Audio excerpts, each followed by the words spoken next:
Hello friends, Jim Hale here, welcoming you to a new feature we are debuting today at LifeSite that we're calling Good News Fridays.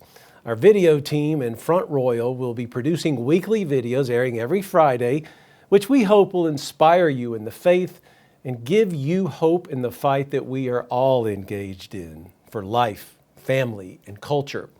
And we want you to be part of all of this. So at the end of the video, you're going to see an email address where you can send us your story ideas. We want to know about the pro-life heroes and inspirational, ordinary men and women who are joyful witnesses to the culture of life. Today's Good News Friday segment features a husband and wife right here in Front Royal.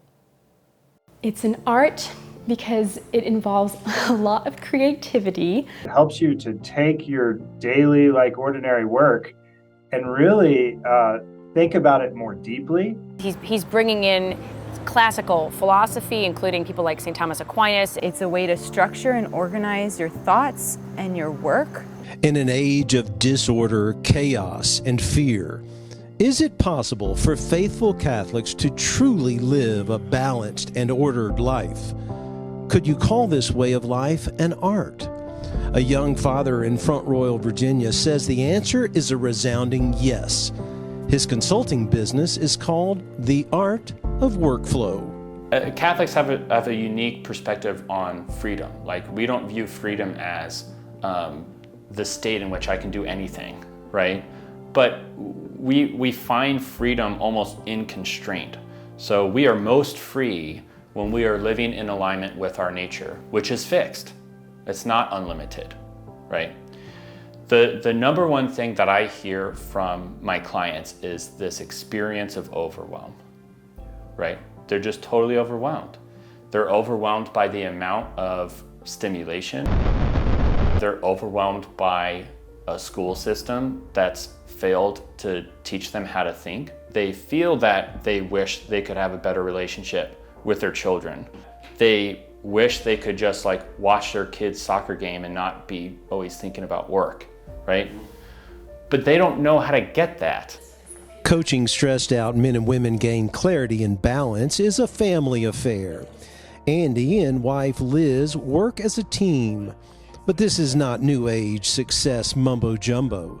The art of workflow is grounded in the philosophy of St. Thomas Aquinas and the richness and beauty of the Catholic faith. All of these truths, if they're true, they're sort of perpetually true. Yes, so if this is what if Aquinas had good insights into the human person, then they're going to still be good insights today, even though we're going to find ourselves in different situations than we might have 1,000 years ago. Yeah. It's going to still be relevant because we're still human beings, and I think that's one of the insights of faith more generally. If this was true 2,000 years ago, it's true today, and so while it's applying some of the same truths in changing circumstances. And one of the helpful things about drilling deep down philosophically in what's really going on here is you're not just applying the surface level answers.